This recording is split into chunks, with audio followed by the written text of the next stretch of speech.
नमस्कार, मैं हूं आपके साथ श्रेया जायसवाल। आप देख रहे हैं जी मध्य प्रदेश छत्तीसगढ़। क्या आपने कभी सोचा है कि हमारे चेहरे की सबसे प्यारी मुस्कान की असली पहचान क्या है? जवाब है स्वस्थ और चमकदार दांत। लेकिन आज की भागदौड़ भरी जिंदगी में हम अपने दांतों की देखभाल को अक्सर नजरअंदाज कर देते हैं। नतीजा कभी दांत में तेज दर्द, कभी ठंडा गर्म लगना, कभी मसूड़ों से खून आना तो कभी मुंह की बदबू।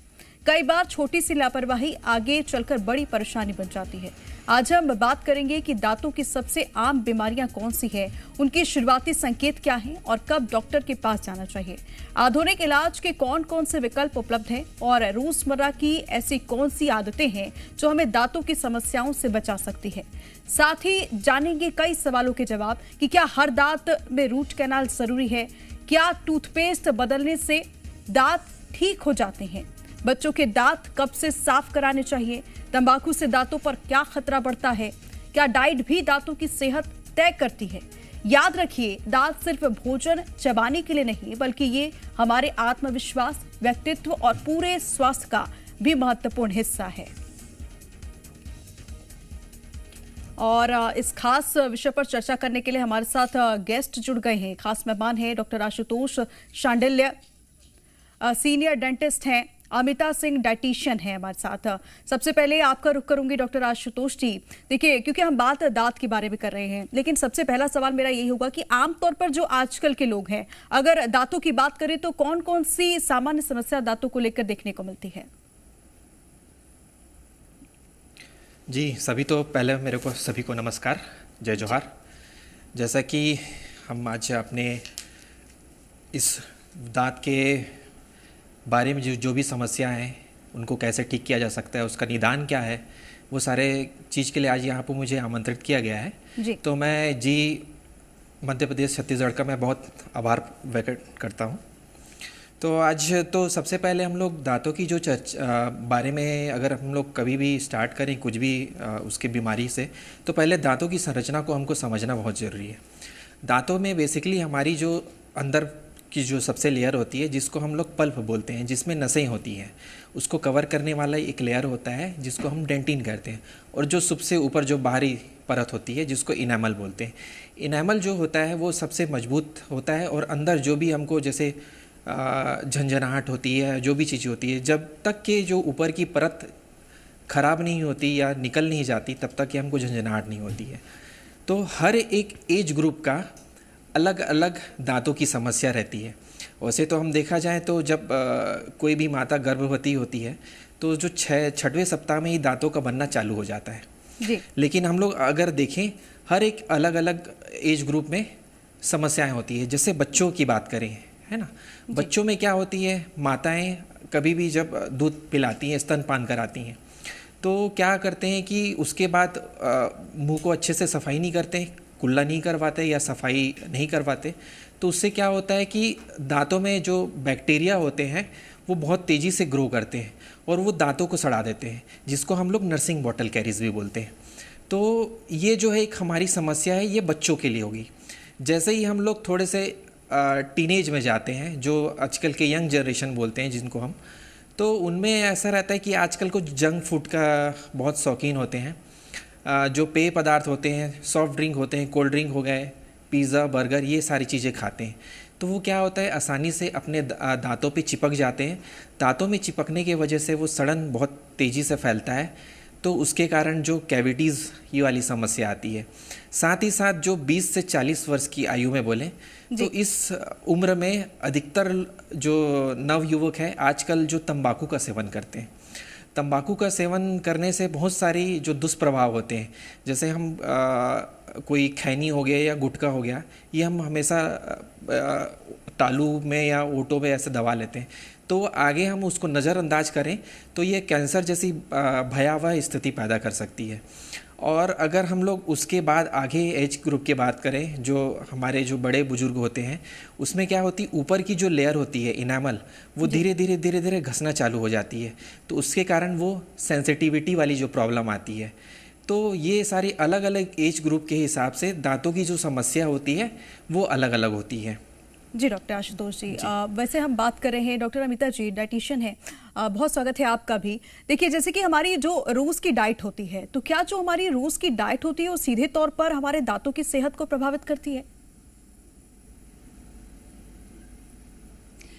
जी बिल्कुल, आपने बहुत अच्छा प्रश्न किया है। बहुत बहुत धन्यवाद मुझे यहाँ बुलाने के लिए। डेफिनेटली आप ये देखिए कि एंट्री पॉइंट क्या है। भोजन का एंट्री पॉइंट तो हमारा मुंह ही है ना, यहीं से सब कुछ अंदर जाता है। तो ये हमें समझ लेना चाहिए कि दांतों की सेहत का भोजन के साथ सीधा संपर्क होता ही होता है। तो बात ये आ जाती है कि दांतों को स्वस्थ रखने के लिए हमें क्या चाहिए ना। ये जो दांतों को स्वस्थ रखना है, और हम बहुत बातें कहते हैं कि हमारे नाना दादा जो थे कितनी बड़ी उम्र में भी अखरोट खा लेते थे, तो उनके सारे जीवन में उन्होंने अपने दांतों का और मुंह का ध्यान रखा होता था। डॉक्टर साहब ने कितना ब्यूटीफुली, बहुत बढ़िया तरीके से हर आयु की जो प्रॉब्लम है और आवश्यकता है वो बताई है। परंतु मैं यहाँ पर पोषण की दृष्टि से बताना चाहूँगी, शरीर में किसी भी चीज़ को स्वस्थ रखना है तो एक जो पोषक तत्व चाहिए ही चाहिए वो है प्रोटीन। ना ये मत सोचिए कि प्रोटीन का अर्थ है कोई प्रोटीन पाउडर, नहीं, बिल्कुल भी नहीं। प्रोटीन, और दांतों के केस में हमें कैल्शियम भी चाहिए और मजबूती के लिए साथ में फास्फोरस भी चाहिए। इसी के साथ साथ विटामिन सी जो किसी भी तरह की बीमारी से लड़ने की ताकत देता है, और विटामिन ए जो कि हमारी हर परत को, त्वचा की हर परत को स्वस्थ रखता है, इनकी भी ज़रूरतें हैं। तो आप कहेंगे कि फिर हमें ऐसी कौन सी चीज़ें खानी हैं, तो खाने में इस पर हम बात करेंगे कि जो पोषक तत्व होते हैं, कौन कौन से पोषक तत्व होते हैं जो दांत के लिए जरूरी होते हैं। लेकिन उससे पहले जानना चाहूंगी डॉक्टर आशुतोष जी आपसे, क्योंकि जो दांत के दर्द होते हैं, तो क्या हर तरीके के जो दांत के दर्द होते हैं उसका मतलब रूट कैनाल कराना होता है, या कई मामलों में जो दवा होते हैं या फिर फीलिंग होती है उससे भी इलाज संभव हो जाता है? सबसे पहले तो कोई भी एक सामान्य इंसान, व्यक्ति जो होता है वो कभी भी डेंटिस्ट के पास जब तक ही नहीं जाता जब तक कि उसमें उनके दांतों में तकलीफ़ या दर्द ना हो। तो हमेशा जो कभी भी हो, जैसे जो कैविटी स्टार्ट होती है, जैसा कि मैंने आपने 3 लेयर बताए थे, इनेमल, डेंटिन और पल्प के बारे में बात किया था। जो ऊपरी परत होते हैं, कभी कभी हम लोग जो डेंटिस्ट है, आपके जो निकटतम डेंटिस्ट है, उनके पास हम लोग अगर रेगुलर विजिट पे ना जाएं या ना दिखाएं तो क्या होता है कि वो जो सड़न होता है वो उसको हम लोग नज़रअंदाज कर देते हैं। यहाँ पे कभी भी दांतों में जैसे तकलीफ़ होती है तो हम किसी भी केमिस्ट के पास जाते हैं और उसकी दवाई खा लेते हैं। तो ये नज़रअंदाज तो बिल्कुल भी नहीं करना चाहिए। दूसरी बात, जैसे कि आपने मुझसे ये प्रश्न किया था कि हर एक स्थिति में क्या रूट कैनाल की ज़रूरत होती है, नहीं, ऐसा बिल्कुल नहीं है। अगर हम शुरुआती जब कोई भी हमारे लक्षण दिखाई देते हैं, अगर हम उसको तुरंत जैसे कि शुरुआती उसका लक्षण इलाज कराएं हम लोग, तो ऐसे कौन से शुरुआती लक्षण दिखने शुरू हो जाते हैं जिसको बिल्कुल नजरअंदाज नहीं करना चाहिए, क्योंकि वो आगे चलकर और खतरनाक हो सकते हैं? शुरुआत में शुरुआत में तो ऐसा होता है कि हम जब कभी भी ठंडा पानी लेते हैं या गर्म पानी लेते हैं तो दांतों में झंझनाहट होती है, वो कुछ समय के बाद अपने आप सबसाइड हो जाती है। अगर हम इसको नज़रअंदाज किए तो उसके बाद क्या होता है कि जब हम कोई भी ठंडी या गर्म वस्तु लेंगे तो वो लंबे अंतराल तक वो दर्द बना रहता है। तो उस स्थिति में हमको रूट कैनाल कराने की आवश्यकता पड़ती है। अगर हम शुरुआती लक्षण, जैसे हम बताया कि मैंने जैसे ठंडा गर्म पानी पिए, उसी समय ही हम उसमें फिलिंग करा लें, जो टूथ फिलिंग होती है वो करा लें, तो जो आपके जो लक्षण होते हैं वह समाप्त हो जाते हैं। तो अलग अलग स्थितियों में हम उसका ऐसा इलाज कर सकते हैं। जी आशुतोष जी, अमिता जी, क्या ज्यादा चीनी खाने से सिर्फ कैविटी होती है या दूसरी समस्या भी इससे देखने को मिलती है दांतों में? एक्चुअली में ज़्यादा चीनी तो पूरे शरीर के लिए एक किस्म से मवाद बढ़ाने का या इन्फेक्शंस क्रिएट करने का काम करती है। ये दांतों के ऊपर तो सीधा असर करती ही करती है, परंतु सब जानते हैं और Indian council of medical research ने साफ कहा है एक वयस्क को दिन में 2 से 3 छोटे चम्मच से अधिक शक्कर नहीं लेनी चाहिए। दांतों के संदर्भ में मैं साफ बात कहूँगी, कोई भी वो चीज़ जो आपके दांतों के साथ चिपक जाती है वो आपके दांतों को नुकसान पहुंचाएगी। तो इसमें हम सबको समझ जाना चाहिए कि जितनी मैदे की चीज़ें हैं, मिठाइयाँ हैं, बिस्किट वगैरह हैं, जो कि हम जब चबाते हैं तो उनका महीन पार्टिकल्स दांतों के अंदर जाता है। ऑन दी अदर हैंड आप देखिए, अगर आप सलाद खा रहे हैं, फल चबा रहे हैं, तो जो चिपकेगा भी वो आपको हमेशा ये सिग्नल देगा कि आप दांत को साफ करें। ये बहुत ज़रूरी है। तीसरी चीज़, दूध एक ऐसा भोज्य पदार्थ है जिसमें आपको प्रोटीन भी मिलेगा, कैल्शियम भी मिलेगा और फास्फोरस भी मिलेगा। एंड इसी तरह से अगर कुछ खाने को मन करे तो बादाम एक ऐसी चीज़ है जिसमें प्रोटीन भी है और कैल्शियम भी है। तो ये वाली वस्तुएं जो हैं उनको खाना कहीं बेहतर रहेगा, बजाय इसके कि जब भूख लगे तो बिस्किट का पैकेट खोल के और उसका इस्तेमाल कर लेना, जो कि बहुत कॉमन हो गया है। और इसी की वजह से दांतों में इतनी जल्दी कैविटीज़ आना, दांतों का की रंगत बदल जाना और फिर उससे एसोसिएटेड शरीर के और ज़्यादा जो बीमारियां हैं वो भी घर कर लेती हैं। तो यहाँ एक बात और मैं ज़रूर कहना चाहूँगी जी कि विटामिन सी, जो खटाई वाला विटामिन जिसको कहा जाता है, ये बहुत इम्पॉर्टेंट होता है। बहुत सारे लोग कहते हैं कि दांत में चुभता है, चुभन सी लगती है और दांत दे से in English comes to an age, बिल्कुल लिया नहीं जाती खटाई। पर हमारे को खटाई या विटामिन सी बहुत सारे भोज्य पदार्थों से मिलते हैं। सभी फल देते हैं, नींबू तो देता ही देता है, संतरा, मौसमी, यहाँ तक कि अमरूद बहुत अच्छा देता है। और आंवला, जिसको खाने में किसी को कोई दिक्कत नहीं होती, थोड़ा सा भी ले लिया, चुटकी भर आंवले का पाउडर खाने के साथ लिया हुआ अपना काम दिखा जाता है। तो इस प्रकार के भोज्य पदार्थों के ऊपर फोकस करने से आप जीवन भर के लिए अपने दांतों को स्वस्थ रख सकते हैं। तो मतलब दांतों को स्वस्थ रखने के लिए जिन पोषक तत्वों की जरूरत होती है, जो भोज्य पदार्थ विटामिन सी हो गया, कैल्शियम हो गया, इन पोषक तत्वों को जरूर अपने डाइट में शामिल करना चाहिए। डॉक्टर आशुतोष जी, कई बार लोगों की धारणा होती है कि दांत की समस्या है और उन्हें लगता है कि वो टूथपेस्ट जो है बदल लेंगे तो दांत की समस्या ठीक हो जाएगी। इसमें कितनी सच्चाई है? देखिए, पहले तो जैसे कि अमिता मैम ने ये बताया था कि जो भी हमारे जो पाचन तंत्र की शुरुआत होती है ना, हमारा जो मुख सही होता है, अगर हमारा मुख स्वस्थ होगा तभी हमारी पाचन प्रॉपर होगी, है ना।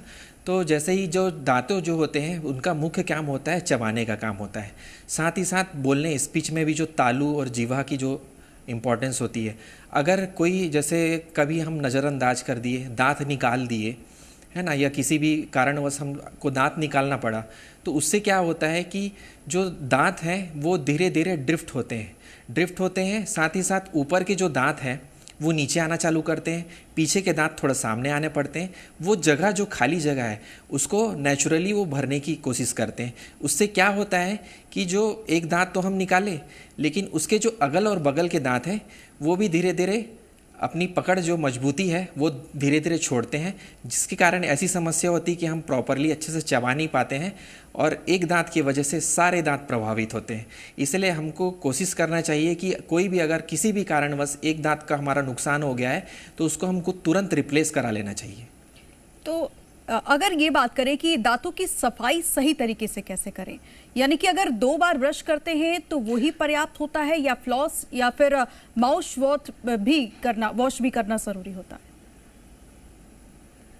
देखिए, जब भी 2 बार ब्रश करने दो बहुत अच्छी बात है, लेकिन जो ब्रश करने का जो तरीका होता है वो हमारे लिए बहुत इंपॉर्टेंट होता है, जिसको जो तकनीक जो बोलनी चाहिए, जैसे जो बच्चों में होती है जिसको हम लोग फोन्स टेक्निक बोलते हैं। तो वो क्या होता है कि हम जो ब्रश जो करते हैं उसको सर्कुलर मोशन में दांतों के चारों तरफ अच्छे से हम लोग सर्कुलर मोशन में उसकी सफाई करते हैं। और जो बड़े जैसे ही आते हैं उसमें जो तकनीक बोलते हैं वो मॉडिफाइड बास टेक्निक होती है। उसमें क्या होती है, जो आपका जो गम्स होते हैं, जो मसूड़े होते हैं और जो दांत होते हैं, उसके जो बीच का जंक्शन होता है वहीं पे ही बैक्टीरिया सबसे ज़्यादा ग्रो करते हैं या चिपकते हैं। तो हमको कोशिश करना चाहिए कि जो दांत और जो मसूड़े हैं उसके बीच के जो जंक्शन है उसको हम अच्छे से सफाई करें। तो हम लोग हमेशा से जो 45 डिग्री का एंगल बनाकर उसकी जो सरफेस है बाहर की तरफ, अंदर की तरफ, चारों तरफ हम अच्छे से सफाई करेंगे तो जो दांतों की जो समस्या है, जैसे जो शुरुआती लक्षण देखें हम लोग, अगर कोई भी प्लाक डिपॉजिट होता है या जो मसूड़ों की जो समस्या आती है तो उसका जो शुरुआती जो लक्षण होते हैं वो मसूड़ों से खून आना होता है। वो खून क्यों आता है? क्योंकि वहाँ पे बैक्टीरिया पनप रहे हैं। तो हम उसको जब तक ये सफाई नहीं करेंगे, अच्छे से सफाई नहीं करेंगे तो वो समस्या बनी रहेगी और आगे वो भयावह स्थिति पैदा कर सकती है। तो दिन में अगर 2 बार ब्रश करें तो सही है, और अगर कितनी देर तक, मतलब एक ब्रश करने का जो सही तरीका होता है वो तरीका तो आपने बता दिया, तो एक टाइमिंग होनी चाहिए, वो अगर कितनी देर तक ब्रश करें तो दांत को स्वस्थ और साफ रखा जा सकता है? जो मैंने जो तरीका बताया है शुरुआत में, उसको जब आदत नहीं होता है तो उसको करने में काफ़ी समय लगता है, लेकिन कम से कम हम 5 से 10 मिनट अगर अच्छे से हम लोग सफाई करें और कुल्ला करें, जाहिर से बात है कि कुछ भी खाने के बाद अगर हम कुल्ला करें या दांतों की सफाई करें तो वो ज़्यादा हमेशा से बेहतर होता है। और हम लोग एक चीज़ को हम और नज़रअंदाज करते हैं, वो हमारा टूथब्रश। जो टूथब्रश होता है वो हमको अल्ट्रा सॉफ्ट ब्रिसल्स वाले ब्रश यूज़ करने चाहिए और साथ ही साथ हम ब्रश को हर 6 महीने के अंतराल में चेंज करना चाहिए, क्योंकि अगर हम ब्रश को अगर 6 महीने के अंतराल में चेंज नहीं करेंगे तो जो उसके ब्रिसल्स होते हैं वो उतने अच्छी तरीके से सफाई नहीं करते हैं। जी डॉक्टर आशुतोष जी। और जैसा कि दिन में 2 बार ब्रश करना तो बहुत अच्छी ही बात है। जी अमिता जी, देखिए जैसे कि हम बात कर रहे हैं, डॉक्टर आशुतोष जी ने बताया कि दिन में 2 बार ब्रश करना ज़रूरी होता है, लेकिन कई तरीके के खाना जैसे होते हैं, क्योंकि हम डाइट के बारे में बात करते हैं, कोल्ड ड्रिंक्स हो गए, एनर्जी ड्रिंक्स हो गए, पैकेज्ड फूड जो हो गए, वो कितना नुकसान पहुंचाते हैं दांतों को? बहुत ज़्यादा नुकसान पहुंचाते हैं। दरअसल देखा जाए तो जितनी भी कोल्ड ड्रिंक्स हैं उनमें एसिडिक कंपोनेंट भी बहुत हाई रहता है और साथ ही साथ शुगर का कंपोनेंट बहुत हाई रहता है। इसका अर्थ ये हुआ कि ये चीज़ें सीधा अटैक कर रही हैं आपके दांतों के ऊपर, दांतों के एनामल के ऊपर। जिस चीज़ ने आपके दांतों को बचा के रखा हुआ है उनके ऊपर सीधा अटैक होता है जितनी बार आप करते हैं। याद रखें, पानी की तरह से आप कोल्ड ड्रिंक्स या जूसेस को एकदम से नहीं पीते हैं, आप उनको सिप कर कर के लेते हैं। तो जिस तरह से आप पी रहे हैं उतनी बार आपके दांतों का उन कोल्ड ड्रिंक्स के साथ मतलब एक एक्शन हो रहा है। तो और फिर कोई भी, आई नो दिस, कि कोई भी ये नहीं करेगा कि हमने कोल्ड ड्रिंक ले ली तो उसके बाद जाके मैं कुल्ला कर लूँ और अच्छे से कुल्ला करूँ, ये तो कोई भी नहीं करता है। सेकेंडली, यूजुअली कोल्ड ड्रिंक के साथ में जो खाने की चीज़ें खाई जाती हैं, जितने भी ये प्रोसेस्ड फूड्स हैं, जंक फूड्स हैं, बर्गर्स हैं, ये सारी चीज़ें मैदे की हैं, चबाना ज़्यादा नहीं पड़ता है। सो एविडेंटली इन चीज़ों से दांतों के ऊपर बहुत ख़राब असर पड़ता है। दुर्भाग्यवश आजकल जो मैं अपनी ओपीडी में देख रही हूँ, क्योंकि मैं पोषण विशेषज्ञ हूँ और मेरे पास पेशेंट्स आते हैं, दांतों की ये समस्याएं बहुत जल्दी की, डॉक्टर साहब शायद ज़्यादा बता पाएंगे, पर जल्दी की उम्र में और बीमारियों की तरह से जैसे ब्लड प्रेशर है, डायबिटीज़ है, ये भी बहुत जल्दी शुरू हो रही हैं बच्चों में, क्योंकि फल सब्ज़ी खाना नहीं है, ये नहीं पसंद, वो नहीं पसंद। और माँ बाप भी, माफ़ी चाहती हूँ, पर छोटेपन में ही रोटी देने के बजाय महंगे बिस्किट्स ये सोच के देते हैं कि हम महंगा दे रहे हैं तो बच्चों को अच्छा दे रहे हैं, जबकि ये सच नहीं है। घर का पराठा बच्चे के जबड़े को भी एक्टिविटी देगा, एक्सरसाइज भी देगा, मजबूती देगा, क्योंकि जिस चीज़ का हम सही उपयोग नहीं करते शरीर में, वो उस चीज़ का वो हिस्सा शरीर का उतना ही कमज़ोर हो जाता है। तो जब हमने बिस्किट वगैरह बच्चों को दिया, ब्रेड खाने को दी, तो ऐसे में बच्चों के मुंह ने, बच्चों के दांतों ने वो कसरत नहीं की है जो उनको स्वस्थ रहने के लिए, मजबूत बनने के लिए ज़रूरी थी। हम बचपन में हफ्ते में एक बार ब्रेड खाने को मिलती थी, अदरवाइज इट वॉज पराठा खाओ, चीला खाओ, ये चीज़ें खाओ। पर आजकल अनफॉर्चुनेटली बहुत सारे कारणों से सामाजिक बहुत सारे बदलाव हुए हैं। ये चीज़ें बहुत ईजिली और बड़ी जल्दी माँ बाप दे रहे हैं। यहाँ तक कि टिफ़िन्स में भी कई बार केवल बिस्किट का पैकेट रख दिया जाता है। ये समस्या तो ज़रूर देखने को मिलती है और पेरेंट्स को भी ध्यान रखना चाहिए। डॉक्टर आशुतोष जी, क्योंकि हम बात कर रहे हैं, देखिए जब चेकअप कराते हैं दांत का, और कहा जाता है कि अंतराल पर मतलब चेकअप जो है वो कराना चाहिए, तो कितने अंतराल पे डेंटल चेकअप कराना चाहिए, स्केलिंग करानी चाहिए? देखिए, हर 6 महीनों में आप अपने निकटतम जो भी डेंटिस्ट है उसके पास आप रेगुलरली चेक कराएं, क्योंकि कोई भी अगर सामान्य इंसान अपने दांतों में कोई भी जब समस्या या रोग पैदा होते हैं तो वो इजीली आइडेंटिफाई नहीं कर पाता। तो इसलिए कोशिश करिए कि हर 6 महीने में एक सामान्य जांच आप अपने निकटतम किसी भी डेंटिस्ट के पास करा लें, ताकि वो जो भी कोई भी बीमारी हो तो वो उसका निदान जो है वो तुरंत कर लिया जाए। तो क्या स्केलिंग कराने से दांत कमज़ोर होते हैं? इस मितक पर आप क्या कहना चाहेंगे? नहीं, स्केलिंग कराने से दांत बिल्कुल भी कमज़ोर नहीं होते। स्केलिंग जो होती है दांतों की सफाई करने की एक प्रक्रिया होती है, वो मशीन के द्वारा, अल्ट्रासोनिक के द्वारा भी होता है, या हाथों से जो इंस्ट्रूमेंट आते हैं उसके द्वारा भी होता है। जो दांतों पे एक जो लेयर होती है, जो प्लाक होते हैं, कैलकुलेश होते हैं, ठीक है, वो हमारे दांतों के साथ साथ मसूड़ों के लिए भी नुकसानदेह होते हैं। तो हम सिर्फ मशीन से सिर्फ उस जो गंदगी है, जो कैलकुलस है, जो प्लाक है, उसको हम रिमूव करते हैं। दांतों पे कोई भी किसी भी प्रकार की क्षति नहीं होती है। जी डॉक्टर आशुतोष जी। अमिता जी, क्या चाय, कॉफ़ी और तंबाकू से जो दांत के रंग खराब होने के साथ साथ उनकी सेहत भी प्रभावित होती है? डेफिनेटली होती है, बिल्कुल होती है। चाय और कॉफ़ी वगैरह में जो टैनिन्स होते हैं, टैनिक एसिड होता है, कैफीन होता है, ये जो है ये दरअसल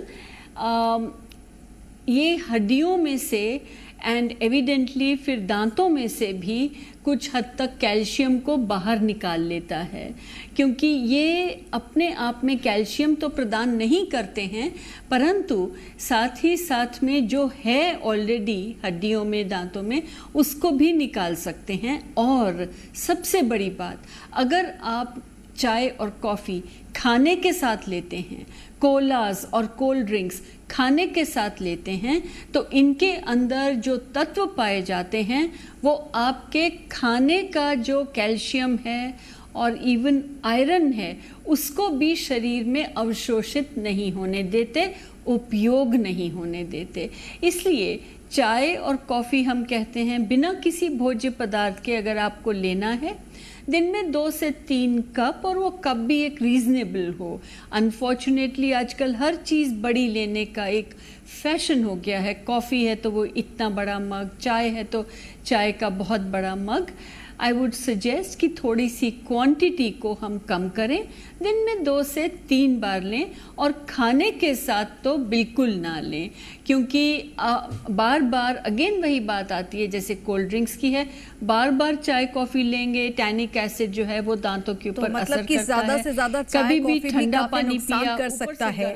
हम बात कर रहे हैं डॉक्टर आशुतोष जी, ये भी आपसे जानना चाहूंगी, क्योंकि आधुनिक दौर है और कई बार लोगों को दांत के दर्द की समस्या होती है और लोग ये सोच के डॉक्टर के पास नहीं जाते हैं कि शायद उन्हें दर्द ज़्यादा होगा, और या ऐसा कुछ डॉक्टर बता दे जिससे उन्हें और ज़्यादा तकलीफ महसूस हो सकती है। तो क्या आधुनिक इलाज की अगर बात करें तो दर्द रहित इलाज के लिए कौन कौन से विकल्प उपलब्ध हैं? जी देखिए, पहले तो यहाँ पे हमारे भारत की बात करें तो जब तक ये लोगों को दांत में तकलीफ़ नहीं होती या दर्द नहीं होते तब तक कि वो अपने डेंटिस्ट के पास नहीं जाते हैं। तो जब तक ये दर्द होता है तब तक कि वो भयावह स्थिति बन जाती है। लेकिन आजकल जो आधुनिक जो प्रक्रिया होती है, जैसे कई लोगों को इंजेक्शन लगाने से भय होता है, कोई जो प्रक्रियाएं होती हैं वो हमको लोकल एनेस्थीसिया सुन्न करके करनी पड़ती है, जैसे जो रूट कैनाल ट्रीटमेंट हो गया या दांतों को निकालने वाली प्रक्रिया होगी। तो आजकल बहुत आधुनिक तकनीक आ गए हैं जो बिल्कुल पेनलेस इंजेक्शन होते हैं, ऐसा है ना। स्टार पेन करके आता है, उसको भी हम यूज़ कर सकते हैं। और या तो निडल जो हम लोग जिससे इंजेक्शन लगाते हैं वो भी बहुत बारीक हो गई तो वो इतना एहसास नहीं होता। हम लोग बस ये सोच के अपने दांतों को नज़रअंदाज करते हैं कि डेंटल में एक्चुअल में जागरूकता की बहुत कमी है जी। तो लोगों को अवेयर नहीं है कि जो जितनी भी दांतों में सड़न कैसी होती है उसको इलाज कराने की प्रक्रिया, ये सारे के बारे में जानकारी और जागरूकता नहीं है। तो मैं इस मंच के माध्यम से ये बोलना चाहूँगा कि दांतों में कोई भी समस्या है तो आप अपने डेंटिस्ट के पास जाएं। कोई भी प्रक्रिया जो होती है वो बिल्कुल आजकल आधुनिक तकनीकों से होती है, कोई भी ऐसी तकलीफें नहीं आती जिनसे उनको डरने की आवश्यकता है। अगर दांतों की कोई समस्या होती है, आखिर में अमिता जी आपसे जानना चाहूंगी कि हमारे दर्शकों के लिए वो आपकी महत्वपूर्ण सलाह क्या होगी जिससे कि जीवन भर वो अपने दांत को स्वस्थ रख सके। कोई पसंद नहीं करेगा मेरी बात, मगर मैं फिर भी बताना चाहूँगी, सप्ताह में एक बार से ज़्यादा कृपया करके ये जंक फूड का उपयोग ना करें और जितना हो सके कुदरती भोजन जो है वही खाया जाए तो बेहतर होगा। और अगर ये भोजन कुछ भी खाया है, पिया है, जूस वगैरह, हमेशा इमीडिएटली जाके आप अपना मुंह का कुल्ला ज़रूर करिए। ये महत्वपूर्ण बात है, हमारे दर्शकों के लिए जरूर काम आएगी क्योंकि आज आप लोगों के जरिए हमने सार्थक चर्चा की कि दांतों की बीमारी कितनी बड़ी चुनौती है और उसके लिए हमें क्या क्या करना चाहिए। फिलहाल बहुत शुक्रिया आपका हमारे साथ इस चर्चा में जुड़ने के लिए। और इसी के साथ रुकेंगे एक छोटे से ब्रेक के लिए। देखते रहिए मध्य प्रदेश छत्तीसगढ़।